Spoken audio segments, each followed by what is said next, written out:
Olá, bom dia, meus amigos, minhas amigas. Hoje é quarta-feira, dia 8 de julho. Estamos em mais uma conversa entre amigos, hoje sobre um tema muito importante, que é a questão, o marco regulatório aprovado recentemente no Congresso Nacional, caminhado à Presidente da República para a promulgação, o marco regulatório do saneamento básico do Brasil. Nós temos 100 milhões de brasileiros ainda sem acesso ao saneamento básico, ao esgoto tratado, à água potável. E para esse diálogo relevante, eu convidei dois amigos, o professor Gilberto Bercovitch, da USP, e o advogado, um grande amigo, Rubens Naves, especializado na questão de saneamento. Bom dia, Rubens, obrigado por ter aceito o convite. Bom dia, Marcos. Bom dia, professor Gilberto, obrigado também por ter aceito o convite. Bom dia, muito obrigado.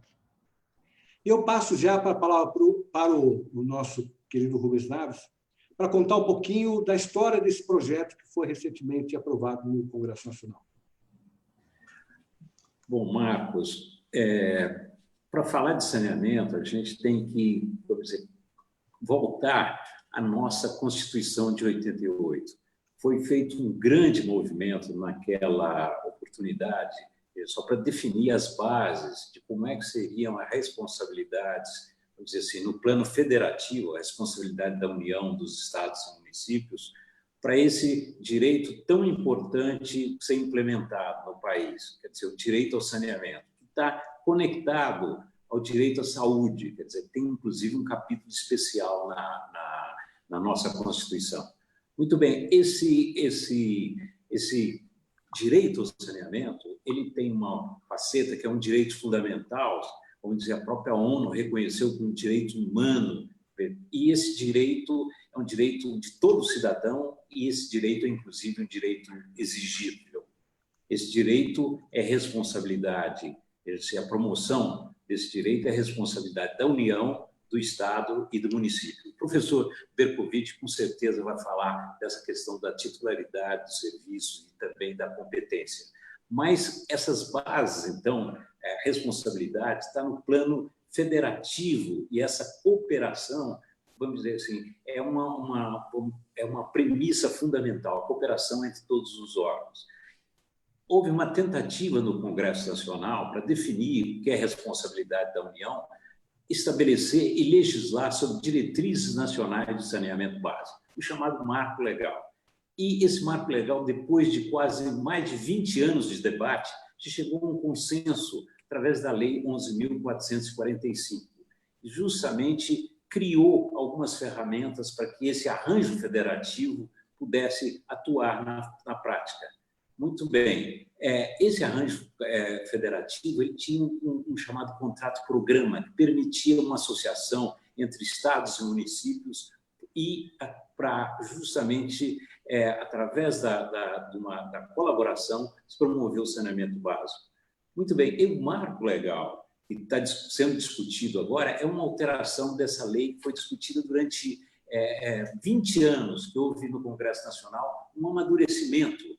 Então, a ferramenta, o contrato de programa, por exemplo, pacificou uma grande briga que tinha entre os municípios e os estados. Uma briga, vamos dizer assim, quem deveria exercer, quais os limites, uma vez que a Constituição diz também, veja só, que tudo que diz respeito ao interesse do município deve ser tratado do município, desde que todos os insumos, etc., estejam presentes no município.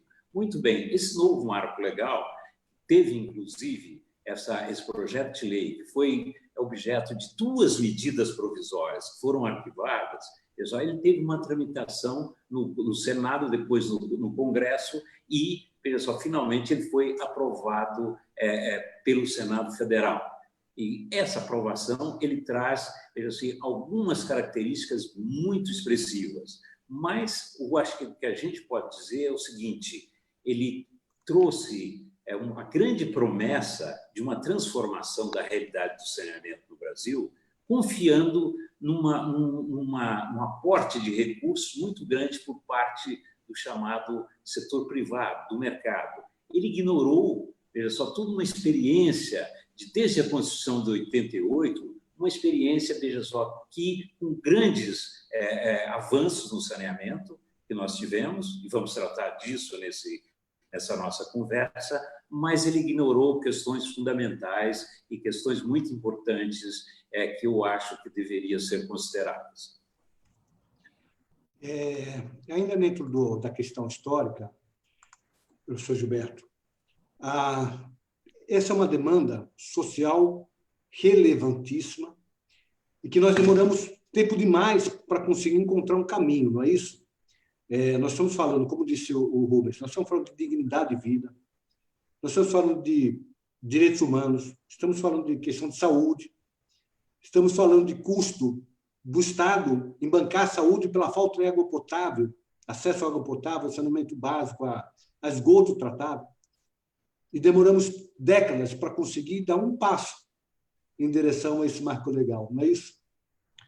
Não, doutor Marcos, o problema é um pouco mais grave, eu acho, porque isso vem, inclusive, como lembrou o doutor Rubens Naves, isso vem da nossa formação, porque o nosso déficit em saneamento, que é crônico, e ele é histórico, ele é fruto do nosso próprio processo de urbanização, que é um processo de urbanização que não foi planejado, foi absolutamente descontrolado. E o que acontece? Acontece que as pessoas foram ocupando as áreas antes da infraestrutura. Então, um dos grandes problemas que a gente enfrenta no saneamento justamente é como levar essa infraestrutura de saneamento para áreas que foram posteriormente ocupadas, que hoje são bairros, são aglomerações populacionais muito grandes e que tem toda uma dificuldade extra, né? Você não está fazendo primeiro cavando o buraco para levar o cano, levar a água, para depois construir as casas, o arruamento, não. Já está tudo feito, você tem que levar o cano depois.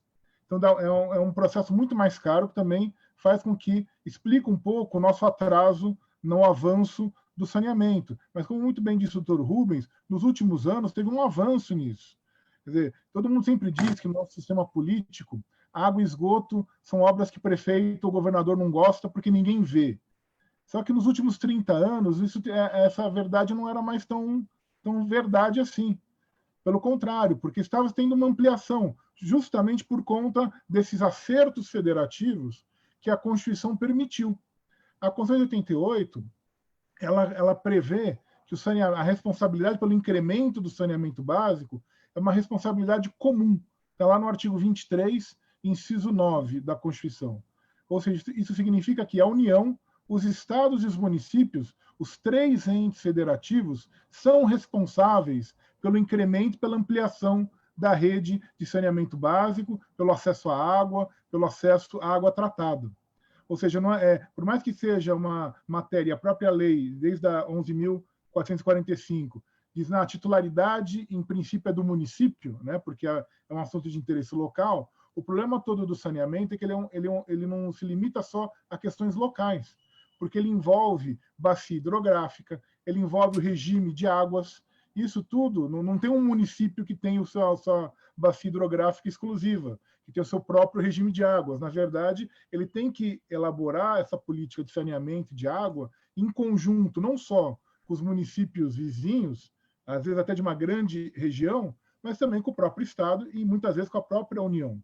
Então, o que a Constituição fez, ela mostrou o caminho. Olha, só dá para resolver a questão do saneamento, das águas, com a cooperação federativa. Por mais que você possa dizer que a titularidade seja local, mas você só vai conseguir efetivar uma política de saneamento com a cooperação federativa. É uma exigência da política de saneamento e da política de águas. O problema todo aí o Congresso discutiu, como lembrou o Dr. Rubens, 20 anos até chegar num consenso, que foi a Lei 11.445, que dava os instrumentos. Junto com ela, vem também a Lei dos Consórcios Públicos, que é para facilitar justamente o entendimento entre municípios e estados, entre municípios, estados e a União, para que, numa cooperação federativa, se prestassem determinadas políticas, e no caso não é só saneamento, tem segurança, habitação, transporte, são todas políticas que nós sabemos que extravasam o território do município. Na verdade, envolve todo o entorno, quando não áreas geograficamente maiores. E depois de todo esse debate, no governo Temer, de repente, com a pressa que o governo Temer tinha de mudar o padrão da prestação dos serviços públicos no país, favorecendo o setor privado. Vem duas medidas provisórias, como lembrou o Dr. Rubens, foram ambas rechaçadas, né? Na verdade, elas não foram votadas, a articulação no Congresso impediu que elas fossem votadas, e aí o texto delas é transformado nesse projeto de lei, que foi patrocinado pelo governo, mas foi encaminhado pelo senador Tasso Gereissati, que até depois ficou conhecido, né, numa piada pelo deputado Glauber Braga como senador Coca-Cola, porque ele tem sociedade com a Coca-Cola do Ceará, então teria interesses nesse assunto, enfim, isso é uma outra questão, né? E em 2, 3 meses, na verdade, em 6 meses, isso passou no Congresso. Quer dizer, primeiro temos uma discussão de 20 anos, que de repente se muda, dá um giro de 180 graus em 6 meses, uma rapidez, ainda num período de pandemia, onde a questão do saneamento e da água serão mais importantes ainda, que obviamente estão vinculadas diretamente com a questão da saúde pública. Não por acaso a expansão aí da pandemia se dá justamente nas regiões onde não há saneamento adequado, onde não há tratamento de esgoto, onde as condições sanitárias são mais complicadas, e obviamente o atendimento à saúde também. Então, o que nós estamos vendo é um processo de desestruturação dessa cooperação federativa que foi tão planejada, foi tão pensada, que foi difícil que se chegasse a ela. E, de repente, estamos vendo um processo de desestruturação. O contrato de programa, como lembrou o Dr. Rubens, era um instituto essencial nesse processo, porque ele conseguia compatibilizar o interesse dos estados e dos municípios e garantir o atendimento a vários municípios, a boa parte dos municípios dos vários estados. E o que a lei faz, na verdade, ela praticamente impede esse tipo de acerto federativo. Numa visão, e aí acho que a gente pode depois, mais adiante, no debate, tratar com alguns aspectos específicos, de achar que o setor privado vai resolver tudo, o que não é verdade em nenhum lugar do mundo. Aliás, estamos na contramão da história, porque no que está acontecendo, e eu vou depois até mencionar mais tarde, se houver oportunidade, o que está ocorrendo no resto do mundo é a reestatização desse serviço, e não a sua privatização. Rubens. Vou reagir já imediatamente à fala do professor Gilberto Bercovitch. Quer dizer, como sempre, ele é extremamente didático, o professor Gilberto, e vem acompanhando já há muito tempo, é um dos grandes especialistas hoje, vamos dizer assim, não só no chamado direito econômico, o professor titular lá da São Francisco, mas também na área de direito público como um todo, e na área de saneamento, o Gilberto vem se dedicando aí, com muito, vamos dizer, iluminando muito esse caminho que nós devemos trilhar. Mas, Marcos, eu acho que é muito importante que nós temos toda uma construção em cima do saneamento. Eu, por exemplo, eu não posso falar, eu estou vamos dizer assim, eu sou do grupo de risco, veja só, mas para você ter uma ideia, eu trabalho com saneamento, em outubro eu faço 50 anos. Há 50 anos que eu acompanho a questão do saneamento no Brasil. Veja só, eu ingressei para facilitar a construção do Sistema Cantareira. O Sistema Cantareira é uma obra de engenharia assim, notável, conhecida no mundo inteiro. Veja só, para você ter ideia, eu não sei se você está familiarizado com isso, Gilberto também, vamos dizer, as águas que abastecem a cidade de São Paulo, essa grande metrópole, quer dizer, essas águas vêm de Minas Gerais, inclusive. São águas assim que, para chegar à cidade de São Paulo, tem a necessidade de inúmeras represas que, aos pouquinhos, tem uma elevatória chamada Santa Inês que joga a água para cima, 120 metros, dentro de uma montanha. E depois essa água, então, cai em direção a São Paulo para o abastecimento. Tem as estações de tratamento, tudo isso. Então, uma obra de engenharia fantástica, essa obra da década de 60. Na década de 70, no final da década de 60 e no começo da década de 70, pessoal, houve um grande esforço aqui no nosso estado e na nossa cidade, na região metropolitana de São Paulo, só para construir esse sistema e também um sistema adutor que permitiu integrar todas as bacias que fornecem água para São Paulo, para abastecer São Paulo. E vamos dizer assim, nessa ocasião, para operar o serviço, para você expandir o serviço para o Estado, etc., o governo federal, na época da ditadura, mas ele atuou com um planejamento. E essa atuação com planejamento é uma das grandes dificuldades que nós temos, principalmente no setor do saneamento básico. Mas então nós tivemos a experiência do chamado Planasa, Plano Nacional de Saneamento, da década de 60, 70. E esse Planasa é que construiu um arranjo nacional, pessoal, e um financiamento específico através do Fundo de Garantia dos Trabalhadores e gerenciado pelo Banco Nacional da Habitação à época. Então, esse planejamento, aliado, veja só, a um fundo extremamente importante de saneamento, com participação dos estados e da União, nesses arranjos que o professor Gilberto colocou tão bem aí, arranjo federativo. Quer dizer, com isso, você conseguiu alcançar uma meta de expansão da rede de fornecimento de água e tratamento de esgoto, extremamente importante naquela ocasião. A situação era trágica no Brasil. Hoje é difícil, é uma situação que continua assim, é um escândalo, um verdadeiro escândalo a questão do saneamento, pela sua repercussão, em especial pela repercussão na área de saúde, mas nós tivemos já uma experiência no Brasil e essas empresas estaduais, veja só, e aí elas foram importantíssimas, junto com os municípios, no alcance das metas do chamado Planasa. Então, nós avançamos muito naquela década. O que aconteceu posteriormente? Faltou vontade política, faltou interesse do gestor público, do administrador, dos eleitos.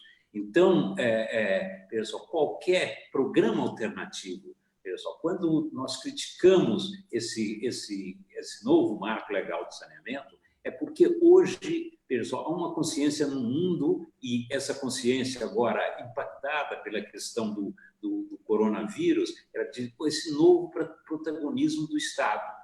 Esse protagonismo do Estado não significa que você vai excluir a iniciativa privada, porque o saneamento tem é um setor também muito organizado. Tem as empreiteiras na área do saneamento, tem a consultoria de engenharia na área do planejamento, tem as médias empresas, tem os pequenos fornecedores. E todo esse processo feito pelas empresas estatais e também pelas autarquias municipais, eles obedecem à questão, à concorrência, eles buscam um aperfeiçoamento. Nós temos, vamos dizer, parcerias público-privadas. Então, essa crença que o poder público, que, vamos dizer, com esse novo marco legal, pura e simplesmente, nós atrairemos recursos internacionais ou recursos nacionais, quer dizer, isso é uma ilusão. Quer dizer, nós vamos ter daqui para frente, o novo marco legal é uma realidade, veja só, daqui para frente nós temos que nos esforçar para que, veja só, essa questão do saneamento seja resolvida. Como é que se resolve isso? É a curto prazo, a médio prazo? Não, nós temos que cobrar do governo agora, já que ele bancou esse projeto, e verificar, veja só, como é que vai ser a questão do aporte de recursos, veja só, como é que serão os novos projetos. O setor foi, vamos dizer, nas últimas décadas, abandonado pelo governo federal. Esse setor foi, veja só, ele teve vamos dizer assim, poucos recursos aportados. Veja só. Então, nós precisamos recuperar todo esse período. A recuperação desse período passa, veja só, por novos projetos e passa também por uma regulação adequada. Essa regulação adequada, o novo anteprojeto atribui essa regulação à Agência Nacional de Águas. Veja só, um modelo antigo atribui para as normas referenciais, ou seja, normas gerais sobre o que deverão ser observadas no saneamento, mas, veja só, normas que não têm uma sanção. Você sabe que uma norma para se tornar eficaz, etc., ela precisa ter uma sanção. Então, a sanção aí é o que a gente chama uma sanção premial, no sentido, quem observar essas normas referenciais vão ter acesso aos recursos públicos colocados à disposição pela União. Você veja que a contradição que já há nesse projeto. Não é? Então, o milagre não vai ser um recurso privado, não. Terá que haver recursos públicos aí. Então, a cobrança dessa articulação, para que esses recursos sejam colocados à disposição, eu acho que é uma meta, vamos dizer, que nós temos que, doravante, cobrar do governo federal. E também, veja só, cobrar uma regulação que a gente vai conversar um pouquinho, acredito que teremos a oportunidade, de por que a ANA não é a agência adequada veja só, para tratar da questão da regulação do saneamento. Poderia ser uma estrutura mais leve, uma estrutura que, inclusive, respeitasse a experiência que nós temos. Nós temos inúmeras agências já estaduais extremamente competentes, algumas municipais também competentes. Então, por que não aproveitar essa experiência? Eu vou exatamente nessa linha, só fazer o registro, me permitam, das pessoas que estão acompanhando, a Linda Almeida, a Isabela Castro, querida amiga de Santos, a Cleonice Moura, a Sônia Reis Veríssimo, a Thaís Gasparian, que é outra grande amiga, o Jaime Magalhães Machado Júnior, o Luciano de Oliveira Santos, o João Milani, o Laércio Soares, o Anselmo Pires de Souza, a Sônia Andreotti Frugoli, o Alexandre Pereira da Silva, a Cidinha Amiga, o Marcos Monteiro, a Ana Lúcia Pinheiro, o Leonardo Ribeiro, a Cida Prado, a Laís do Amaral, querida amiga, Ângela Fernandes, Maria Aparecida Carmo, Benedito Macedo, Antônio Marazzi e o Hudson Menezes, além do Renato Barros, do Paulo Roberto da Silva, do Silvano Covas e do Igor Bueno. Eu ia perguntar exatamente nessa linha. Foi criada uma agência federal. E a participação dos estados e municípios? Há espaço para os estados, por exemplo, porque a lógica, como foi dito, a lógica não é local. Há necessidade de uma integração, por exemplo, de legislações. Como é que ficam os estados e os municípios? Qual passa a ser o papel do estado e o papel dos municípios? Eles têm competência legislativa, por exemplo, para regular, no seu âmbito, a questão do saneamento básico, a partir do marco regulatório? Bom, doutor Marcos, em princípio, a titularidade é dos municípios ou dos entes associativos que eles formarem para execução do serviço. Aí a gente já começa a confusão, porque o município continua tendo a competência do interesse local. Obviamente, as diretrizes são da União, como na maior parte das políticas, né? Isso aí nunca teve nenhum problema, faz parte da lógica do nosso federalismo, tem as leis gerais, e as leis vão sendo adaptadas para os estados e para os municípios. O problema todo é que a mudança do marco regulatório, o que ela traz? Ela traz, na verdade, uma imposição de política. E o Dr. Rubens mencionou muito bem. Antes, você tinha várias possibilidades. O município... o problema não é o privado no setor de saneamento. O saneamento básico é um serviço público, constitucionalmente definido como serviço público. Ou seja, em última análise, a responsabilidade dele é do Estado. Seja os seus níveis, seja a União, seja o Estado, seja o município, é um serviço público. Então, a responsabilidade é estatal. Obviamente, o Estado pode prestar diretamente ou ele pode prestar mediante concessão ou permissão de serviço público. O que acontecia os municípios e os estados podiam fazer um acordo, que era o contrato de programa, em que havia as empresas estaduais de saneamento, em que o município as contratava sem necessidade de licitação, dentro já de um projeto que é estadual ou regional de prestação do serviço. Tinha uma série aí de vantagens para os municípios aderirem à prestação por meio dos contratos de programa. Havia possibilidade de constituir companhias próprias? Havia. Tem cidades que têm, Campinas tem, o ABC tem uma companhia própria, né, o consórcio do ABC, tem lugares que tem. E tem também lugares que concederam à iniciativa privada a prestação dos serviços públicos. As três possibilidades existiam. O que acontece com o novo marco regulatório é que ele praticamente inviabiliza o contrato de programa, ou seja, esse acerto entre os municípios e as companhias estaduais de saneamento fica praticamente impossível de ser mantido. Por quê? Porque se tiver algum privado interessado, o município é obrigado a fazer licitação. E aí vai ganhar quem oferecer menor preço, uma série aí, depende do edital, todas aquelas condições estabelecidas no edital. Ou seja, não há garantia que a empresa estadual possa prestar o serviço, como também não há garantia, sinceramente, que a privada, eventualmente, que ganha a licitação, preste um bom serviço, por uma série de motivos. E aí vem a questão tanto da natureza do serviço de saneamento, quanto do seu próprio financiamento. E esse é um equívoco do projeto, essa crença que viria dinheiro privado. No setor de saneamento, dificilmente vem dinheiro privado. As companhias privadas que atuam no saneamento no Brasil, todas têm financiamento do BNDES. Ou seja, é o poder público que as financia. E por que isso? Porque o saneamento, e aí é uma questão da natureza do serviço, ele é um monopólio natural. Você não aperta, você não liga a torneira A ou a torneira B. Só tem um fornecedor naquela área. É um monopólio natural. Então, não tem concorrência nesse sentido. Só tem um que pode fornecer, aquele que ganhou a concessão, que ganhou a concorrência para poder prestar o serviço. O monopólio natural, no caso do saneamento, historicamente no Brasil, nas privatizações de setores que eram monopólios naturais, como energia elétrica, qual que é a nossa experiência? É a de não investimento do setor privado. O setor privado recebe bens já amortizados, já foram pagos, ele não tem que investir praticamente nada na infraestrutura, num primeiro momento, e ele não investe na sua expansão ou na sua melhoria. E o caso da energia elétrica é emblemático. E como é que ele consegue, se precisar fazer alguma coisa, como é que ele consegue mais recursos? De duas maneiras. Ou com financiamento público, porque a gente sabe todos os problemas de financiamento privado no Brasil, no caso do Brasil vai ser financiamento público, ou aumento de tarifas.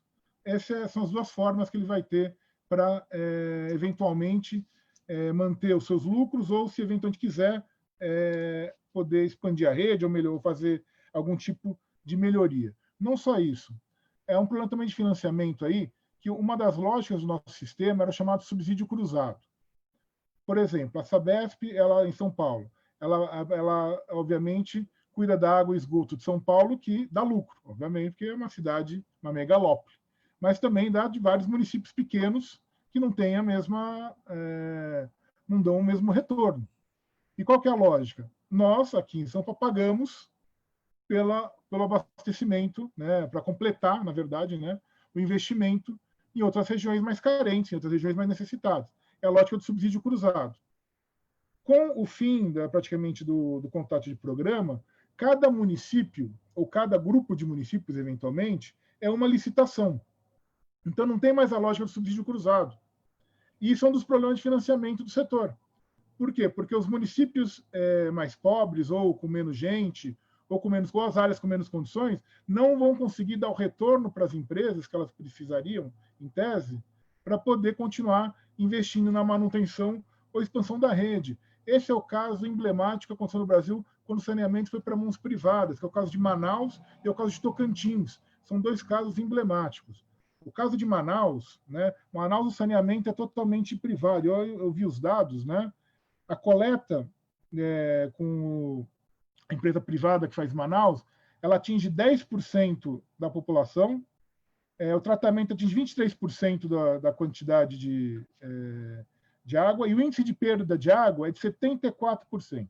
É um dos maiores do Brasil. Eu acho que é a capital com menor abrangência, é uma das com menor abrangência. A média brasileira, só para a gente ter uma ideia, de coleta é 60%, de tratamento é 46%, e de perda de água é de 38%. Então, ela está muito além dos índices nacionais, muito abaixo dos índices nacionais. E é um setor que é privado desde 98. Tocantins é a mesma coisa. Tocantins é um caso emblemático no sentido regional. Por quê? Eles tinham uma empresa estadual de planejamento, eles privatizaram essa empresa, e essa empresa ela atendia 128 municípios. Ela devolveu, no decorrer dos anos, 78 municípios para o Estado, porque ela não atende mais, porque não dá lucro. Ou seja, 78 municípios ficaram, em tese, sem a prestação de serviço. O Estado do Tocantins teve que criar uma autarquia, aí, no caso, para atuar no setor, de novo, de saneamento e água, que ele tinha privatizado a companhia estadual, para poder atender, ou tentar atender, os municípios que a companhia privada não mais atende. Então, é uma falácia achar que o setor privado resolve tudo sozinho. Como o Estado não resolve tudo sozinho, o setor privado também não resolve tudo sozinho. E o problema desse modelo é que ele praticamente impõe a saída privada. Por quê? Lembrou muito bem o Dr. Rubens. O problema do financiamento. Para ter recursos, o governo federal diz que vai aportar recursos, mas está lá no projeto, na lei, né, que está para ser sancionada pelo presidente, que é que o governo federal vai aportar esses recursos caso os municípios implementem o processo de licitação e de fim dos contratos de programa. Ou seja, ele está obrigando, na verdade, os municípios, se quiserem recursos, a aderir a esse modelo. Foi a mesma história, não sei se o Dr. Rubens vai lembrar, quando houve a renegociação das dívidas dos estados, no governo Fernando Henrique, em que se obrigou a venda das companhias energéticas estaduais. Quer dizer, para haver o financiamento, o governo federal obrigou a venda da companhia energética estadual, porque queria privatizar, enfim, era a política do governo. É a mesma coisa, isso é uma violação do Pacto Federativo. Qual é o problema do município ter uma estatal, ou ter um acordo com a estadual de energia, ou ter o serviço prestado por um concessionário privado? Isso é do interesse de cada município, de cada associação, se for o caso, de municípios ou de entes da federação. A União não pode obrigar um único modelo nesse sentido. É mais uma violação do Pacto Federativo. Então, no fundo, as duas grandes questões são essas. É a questão da federação e a questão do financiamento. E o marco regulatório novo, infelizmente, ele cria conflitos federativos e ele não resolve a questão do financiamento. Criou problema numa área onde não tinha. Quer dizer, estava onde os planos tinha problemas, mas não esses.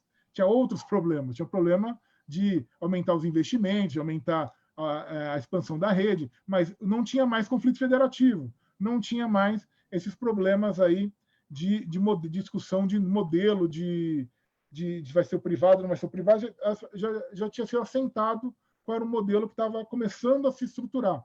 E nós perdemos de novo, aí, como muito bem lembrou o Dr. Rubens, é um processo de negociação de anos que foi destruído em 6 meses.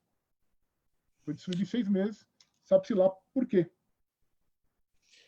Mas essa situação vai gerar um problema para as agências atuais e para os contratos atuais. Por um tempo, a lei, havia comentado que a lei permite postergar a substituição por alguns anos. Mas isso vai impactar também no investimento público nas suas próprias agências, porque essas agências vão perder o sentido. É isso, pelo que eu estou entendendo? Quer dizer, as próprias empresas públicas hoje, que vão ter que concorrer no processo licitatório com as empresas privadas, elas também vão ter uma dificuldade em se organizar, em se aparelhar, em obter financiamento público, com receio de que, em poucos anos ou em alguns anos, elas deixem de atuar. É isso que está acontecendo? O receio, veja só, o que acontece, e aí eu acho que é muito importante a gente voltar um pouco, Marcos, na questão da história. Pessoal, nós tivemos, então, essa modelagem através da criação de empresas estaduais, sociedades de economia mista. Cada estado tinha a sua sociedade de economia mista.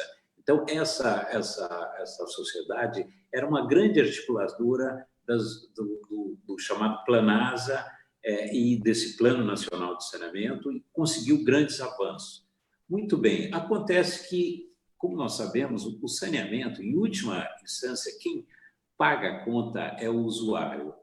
Pessoal, a conta do saneamento é paga ou por tarifas, pessoal, ou por taxa, quando é um serviço municipal prestado por uma autarquia. Muito bem, no fundo, vamos dizer, algo que a sustentação financeira do processo todo é do próprio usuário, do consumo, ou residencial, ou comercial, ou industrial. Pessoal, então, essa é a modelagem. Então, são tarifas que, vamos dizer assim, na década de 70 eram reguladas pelo próprio Banco Nacional da Habitação. Depois, nas décadas de 90, a partir daí, se criaram as agências reguladoras, etc., que disciplinam a questão tarifária. Mas, em 80, nós tivemos um descompasso na economia, um desequilíbrio muito grande, um processo inflacionário violentíssimo que eu acho que grande... Década perdida. sociedade brasileira acompanhou aquele processo. Esse processo foi fatal assim, para as empresas estatais de saneamento, na medida em que elas foram, vamos dizer assim, impedidas de terem os seus reajustes tarifários. Então, começaram a ter déficits assim, fantásticos. E esses déficits atingiram essas empresas. Claro que algumas empresas, e o Gilberto lembrou até o trabalho da Sabesp, etc., da Copasa e outras empresas, vamos dizer, algumas delas conseguiram, vamos dizer, se reequilibrar. Mas a grande maioria dessas empresas, elas, vamos dizer assim, através desse desequilíbrio, elas, vamos dizer assim, entraram numa situação que nunca mais se recuperaram e não puderam, vamos dizer assim, articular programas de desenvolvimento e financiamento para as suas regiões. Então, esse, vamos dizer assim, foi o grande. Agora, tem todo aí um processo, veja só, que você vai impedir essas empresas de trabalhar nesses arranjos, que, vamos dizer, são arranjos, vamos dizer, o novo marco legal vendeu a história de que não havia competição na área do saneamento. Vamos dizer, eu brinco até que é um mito isso, na medida em que, veja só, o setor de saneamento não é apenas vamos dizer assim, a autarquia ou a sociedade de economia mista ou a empresa privada. Tem toda uma cadeia econômica. E essa cadeia ela é toda, vamos dizer assim, estruturada na base da competição, de licitação feita pela Lei 8666. Então, nós temos aí muitos segmentos econômicos privados, só que disputam e que buscam eficiência em todos os setores. Mas, veja só, essas empresas, vamos dizer, na medida em que elas já estão descapitalizadas, grande número delas, elas vão ser presa fácil de uma política, vamos dizer assim, de venda de seus ativos, etc. Então, essas empresas correm um grande risco de desaparecerem. Como é que foi o acordo no Congresso? Dá oportunidade para essas empresas renovarem os seus contratos por mais 30 anos, etc., para ficar, vamos dizer assim, para ter uma possibilidade de readquirirem isso. Mas isso não basta. A rigor, e aí eu falo que a oposição me parece que falhou um pouco aí, Marcos, no Congresso Nacional, tinha que ter um projeto alternativo. Quer dizer, não adianta só você combater um projeto, mas você tem que ter um projeto alternativo e trazer principalmente alguém que faltou muito nesse debate, que é a sociedade, são as organizações da sociedade civil, que é o cidadão. Quer dizer, o cidadão teve distanciado desse debate. Ele foi, vamos dizer, na medida, foi importante o debate, porque ele se conscientizou da importância do saneamento básico através desse debate, mas, veja só, ele se conscientiza e vai poder cobrar agora, doravante, quer dizer, nos projetos políticos, na próxima eleição municipal e na próxima eleição federal de 2022, quer dizer, eu tenho certeza que o saneamento vai estar, vamos dizer, com um dos itens fundamentais para serem tratados e ter um projeto do saneamento, um projeto vinculado à área da saúde. Então, veja só, essas empresas então, foram atingidas pesadamente. A solução que se buscou foi essa, mas essa solução é uma solução assim que eu acho que elas teria que ter um fundo de recuperação dessas empresas estaduais, que é uma experiência que nós temos, vamos dizer assim, é um know-how que cada estado, cada região do Brasil tem, já nós não podemos desperdiçar isso. Da mesma forma como deveria ter um plano de capacitação das agências reguladoras para o melhor desempenho do seu papel, com autonomia, vamos dizer, em relação aos contratos. E aí, pessoal, eu quero recordar aqui, principalmente nós da área jurídica, houve, durante esse período, esse debate do saneamento, uma grande produção de reflexões, de papers e etc., sobre a questão contratual e regulatória do saneamento. Eu acho que nós vamos ter um avanço nos próximos anos, quer dizer, no ponto de vista contratual. Quer dizer, inúmeros juristas se buscaram trazer experiência, às vezes, de outros setores, do setor energético, do setor de transportes, etc., para esses futuros arranjos na área do saneamento. Uma presença regulatória mais forte, uma identificação dos riscos, uma identificação das oportunidades veja só, da natureza do reequilíbrio para, enfim, para trazer o que se chama a maior segurança jurídica nessas relações. Eu acho que nós tivemos aí, através desse debate, um amadurecimento. Tem alguns escritórios de advocacia, inclusive, que promoveram debates assim, frequentes e importantíssimos, relevantes para a área. Então, nós vamos ter uma melhoria na cultura jurídica na área do saneamento. Está sem som. Eu não estou ouvindo, Marcos. Seu microfone está desligado. Desculpe. Pronto? Desculpe. Isso, antes de continuar, só fazer mais alguns registros. Estão conosco a Luciana Barcelos, a Silvana Lima, o Danilo Souza, a Rita Castelão, o José Rocha Pinto, o Luiz Ricardo Salata, a Célia Lemos, Leite Ortiz da Silva, o Stasis, o Adilson Dalari, querido professor Adilson Dalari está nos acompanhando aqui, a Angélica Facina, a Maria Tereza Agostinho, o Adilson Pedro Machado, o Eudécio Ramos, o Jorge Marques, Ricardo Mansur Venturoso, a Clarice Dusso, enfim, bastante gente acompanhando a discussão. A integração, deixa eu... Queria fazer alguma complementação, professor Gilberto? Não, na realidade, acho que só destacar também essa questão do modelo do novo marco, dá tanta ênfase ao setor privado, tem talvez uma única explicação, além, vamos dizer assim, da ideologia atual do governo ser pró-privado, enfim, acho que esse não é o ponto central. O ponto central talvez seja porque um fenômeno mundial em que, isso aí obviamente é algo que é devidamente aferido, mas o que a gente tem visto nos últimos anos no mundo é um processo de reestatização dos serviços públicos, particularmente os de saneamento e energia elétrica, mas não só. No caso do saneamento, só para dar alguns exemplos, cidades que reestatizaram nos últimos anos o serviço são Berlim, Paris, Buenos Aires, Atlanta, Barcelona, entre várias outras. Porque os serviços tinham tarifas muito altas, não tinha qualidade esperada, não se cumpriu os contratos, as metas dos contratos, e assim por diante. Tem os mais variados motivos para essa reestatização. E aí o que acontece é que várias dessas empresas, que muitas delas são grandes multinacionais, que atuavam nesse setor, elas estão sendo, de certa maneira, estão perdendo espaço. Na Europa, nos Estados Unidos, elas têm que vir para algum lugar. E aí talvez isso explique essa pressa toda em aprovação em 6 meses, no meio de uma pandemia, de uma mudança num marco regulatório que foi discutido por 20 anos, como muito bem lembrou o Dr. Rubens, com todos os atores envolvidos, debatendo, expondo suas ideias, inclusive participação da sociedade civil, e, de repente, 6 meses se aprova a toque de caixa. Isso, acho que tem uma pressão muito grande dessas empresas, que, de novo, não nos iludamos, não vão vir para investir aqui, elas vão vir mediante financiamento, como, aliás, costuma acontecer. E financiamento, geralmente, dos bancos públicos, particularmente do BNDES. Então, nós vamos, na verdade, estar pagando para o setor privado poder atuar, ganhar seus lucros na prestação desse serviço, que pode ser bom ou ruim, vai depender de cada experiência, não dá para definir a priori.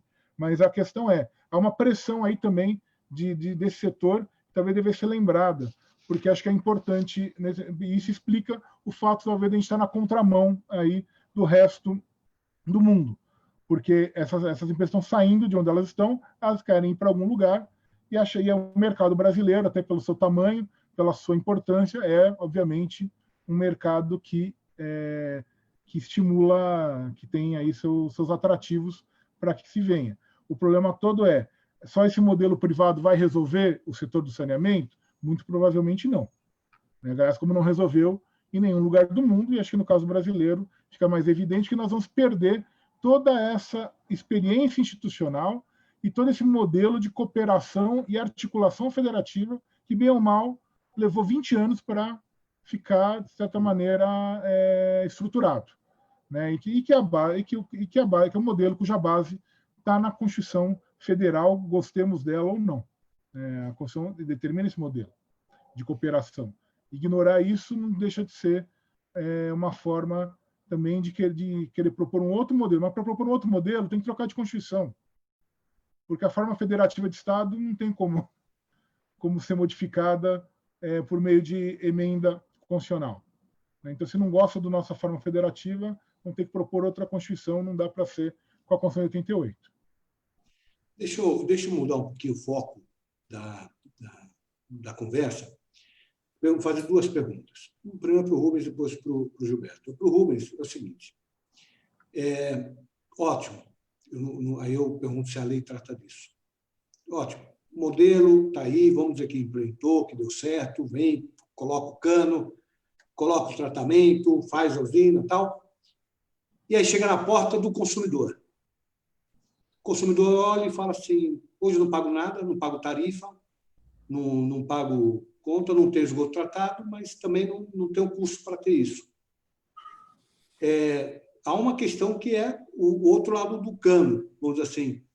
A lei prevê, de alguma forma, instrumentos para fazer com que o cano não só chegue até a porta de casa, mas ele entre na casa para que haja água e esgoto tratado e, eventualmente, o custo que isso vai ser gerado, levado para o consumidor? Alguma previsão nesse sentido?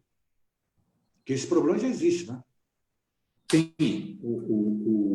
Veja só, esse programa, essas questões que você levantou são questões assim fundamentais, que dizem respeito principalmente àquela camada da população que é mais, vamos dizer assim, vulnerável e que está sujeita a todos os impactos da ausência de um saneamento básico, a prestação de serviço público, vamos dizer assim, eficiente, ou seja, tratamento, que, vamos dizer assim, essa questão do saneamento, ela, inclusive, quando nós falamos no marco legal de saneamento, ele trata também da questão do afastamento dos resíduos sólidos, da questão do lixo, quer dizer, então tem uma complexidade, inclusive, maior, a questão de varrição de ruas, etc.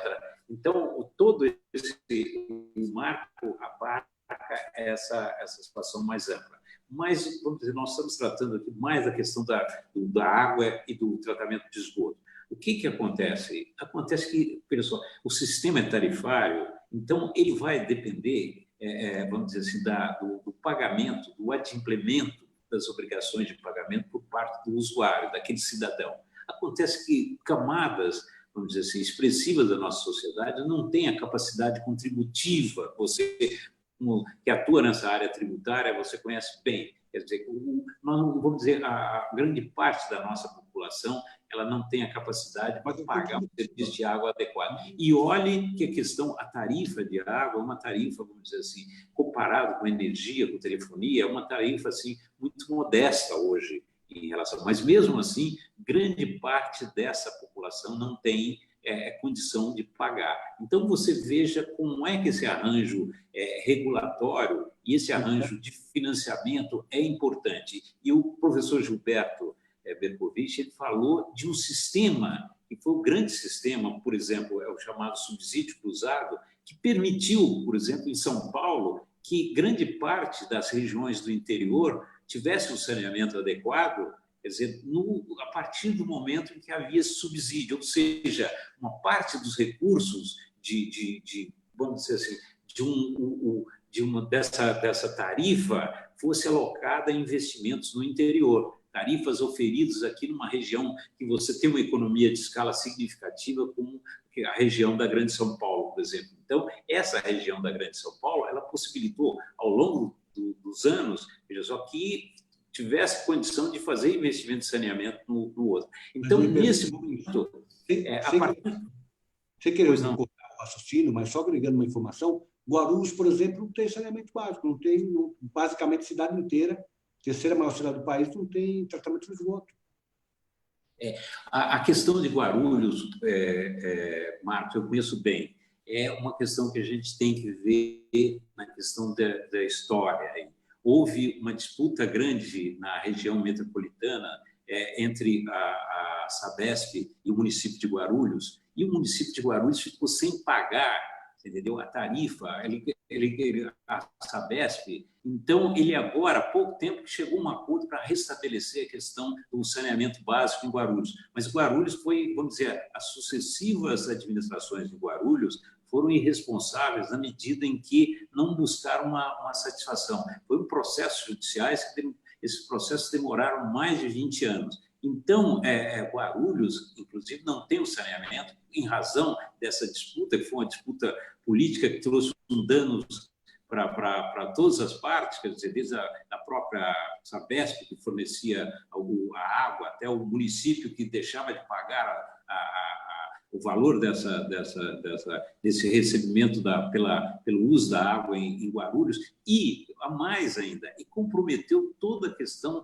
ambiental na Grande São Paulo, a partir do momento que não ocorreu tratamento de esgotos, e esse tratamento de esgoto, o esgoto era despejado in natura no Rio Tietê. Então, nós tivemos um processo aí de, vamos dizer, de retardamento dessa situação, que, veja só, você entrando na cidade de São Paulo, vindo do aeroporto de Guarulhos, você já se depara com um cheiro que não é um cheiro normal, normalmente, o que ocorre numa cidade, vamos dizer, desenvolvida como São Paulo. Mas, de qualquer maneira, essa questão, você tocou numa questão fundamental. Então, precisa haver uma política, e isso só pode ser uma política pública. Então, você pergunta, existem instrumentos para isso? Para você, existe instrumento. O marco legal, desde a Lei 11.445, prevê a chamada, e já anteriormente, sob o sistema de Planasa, chamada tarifa social. Você, vamos dizer, tem que cobrar uma tarifa diferenciada dessas pessoas, uma tarifa reduzida.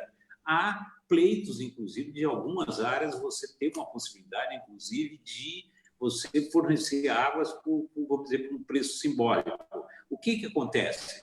Se isso não ocorre, você começa a ter furtos de água, você começa a ter danificação nas redes, então tem toda uma situação. Então, a questão do saneamento é de uma complexidade muito grande, Marcos. E você tocou nessa questão dos mais vulneráveis. Tem áreas irregulares de ocupação irregular do solo, nas proximidades de represas, por exemplo. São áreas de preservação ambiental que, de repente, vamos dizer, a urbanização chega até lá de uma forma completamente irregular. E você tem aqueles novos aglomerados urbanos lá que completamente precisa, vamos dizer assim, como é que fica o prestador de serviço de saneamento diante de uma situação irregular? Ele, ao mesmo tempo, vai regularizar a situação do fornecimento de água na beira de uma represa que tem outros impactos negativos aí em termos ambientais.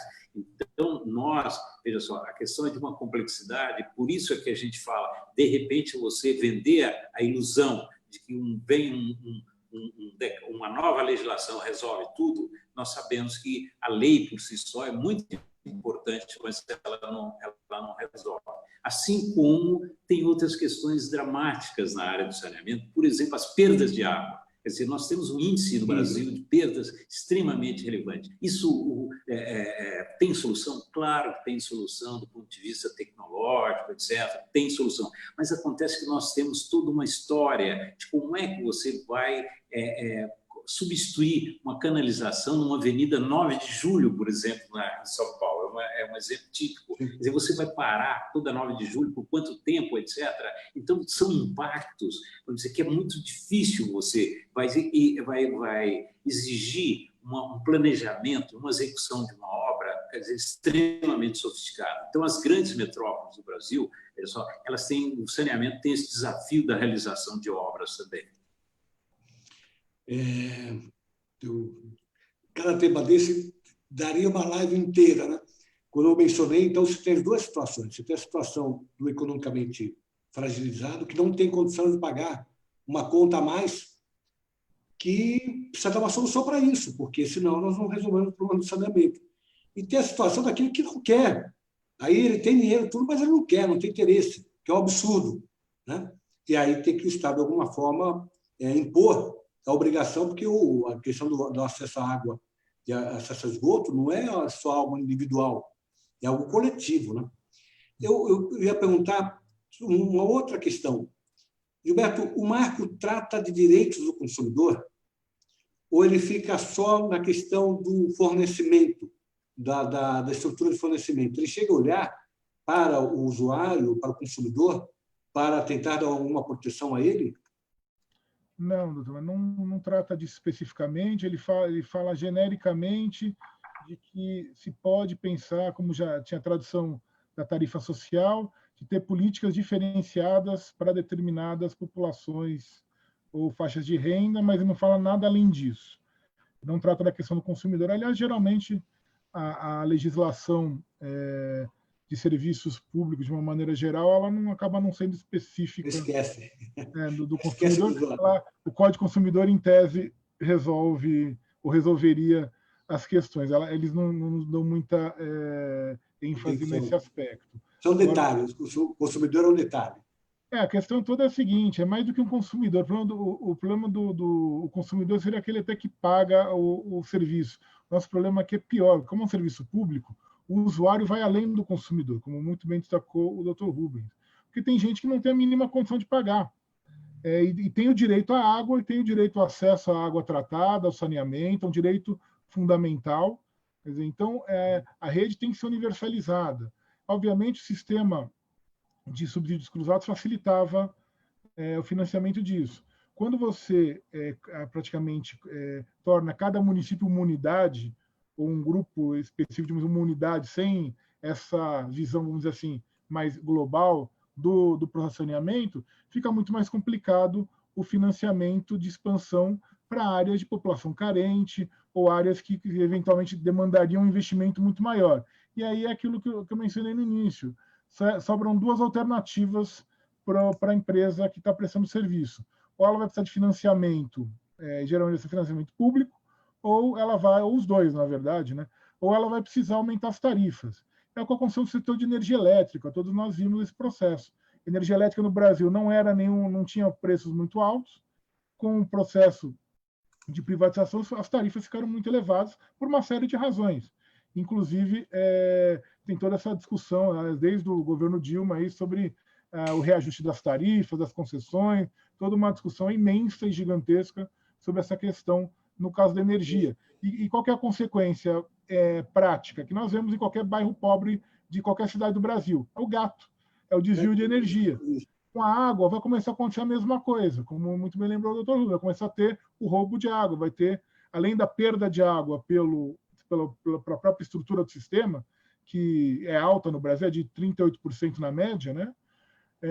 Nós vamos também começar a ter o furto de água, o desvio de canalização e outras formas. E com um detalhezinho que as pessoas esquecem, né? A água ainda no Brasil é bem público. A água é um bem público, né? A água não é uma mercadoria, a água não é uma commodity, como se diz, né? E você, na verdade, está restringindo o acesso, não pode restringir o acesso à água. Pelo contrário, tem que garantir o amplo acesso, é um direito fundamental, é um direito essencial. Sem água não se vive. A água é essencial para a saúde, para a manutenção da vida como um todo. E isso sempre se esquece. A discussão no Brasil sobre água, se fala muito da questão do aproveitamento por razões hidrológicas da energia elétrica e agora a questão do saneamento.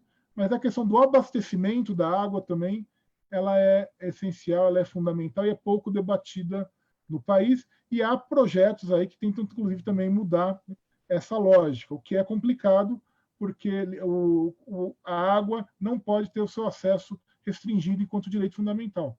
E temos aí processos de tentar limitar o acesso à água, que é uma forma de tentar inviabilizar o exercício desse direito, que eventualmente é contrário à nossa Constituição e é contrário a a política de direitos fundamentais que o Brasil segue desde da redemocratização, de ampliação de direitos, né? E é o que gera conflitos. O que nós estamos podendo ver agora, ainda obviamente ninguém vai fazer futurologia, mas em países em que houve uma limitação do acesso à água pelos mais variados motivos, houve conflitos seríssimos. O caso do nosso vizinho aqui, a Bolívia, é um exemplo. A Bolívia, nos anos 2000, teve a chamada Guerra da Água, que é uma disputa sobre a privatização do serviço de água e esgoto de Cochabamba, que foi um episódio, inclusive até tem filme sobre ele. O caso da Itália é outro exemplo. A Itália também teve uma série de conflitos disputas sobre o acesso à água, até que se fez um referendo, e que não foi noticiado no Brasil, praticamente, que foi dia 12 e 13 de junho de 2011, E esse referendo era se a água era um bem comum ou não, se a água podia ser tratada como uma mercadoria ou não. E os italianos, na sua imensa maioria, compareceram. Lá tem o quórum para comparecimento, que o voto não é obrigatório, o quórum tem que ser 50%, então mais ou menos 56% do eleitorado compareceu, e desses 56%, 96% votaram a água como um bem comum. Ou seja, a água não é passível de utilização mercantil, ela não pode ser mercantilizada. Quer dizer, é um debate que tem na França hoje, é um debate que tem na Espanha, tem na Inglaterra, nos Estados Unidos também, e que mais cedo ou mais tarde vai acabar chegando aqui em virtude desse tipo de legislação que acaba desestruturando um setor que tinha achado o seu caminho, que é o caso do setor do saneamento básico que não é só água e esgoto, né? O doutor Rubens lembrou muito bem, envolve coleta de lixo, envolve uma série de outros serviços, mas aqui o mais visível que todo mundo lembra é a questão do tratamento da água, seja a água para beber, seja o tratamento da água e dos resíduos, né, da água e do esgoto. Então, a gente está às vésperas de um conflito. Esse é o problema. Olha quanta coisa para falar, quanto tema para abordar ligado a isso. Nós vamos ter mais uns dias a promulgação da lei, depois nós vamos ter os estados buscando se adaptar à lei federal, nós vamos ter os municípios buscando se adaptar também à legislação federal. Isso vai gerar demandas legislativas, tanto no âmbito das assembleias legislativas quanto no âmbito das câmaras municipais, adequações. E é um tema assim, seríssimo, gravíssimo. Nós estamos falando da água que é simplesmente a sobrevivência da sociedade.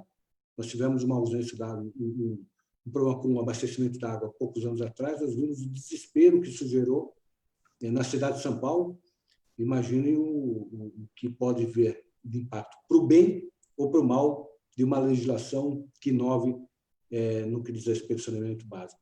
Eu assumo sempre compromisso com aqueles que estão conosco hoje, o professor Gilberto, o querido amigo Rubens Naves, de ser 1 hora a live, né? Nós já chegamos a 1 hora, passou muito rápido. Ficou pedido para que a gente possa, assim que sair promulgada a lei, voltar à discussão, vamos pontuar algumas questões que são, dentre tantas questões relevantes, para dar sequência a essa conversa.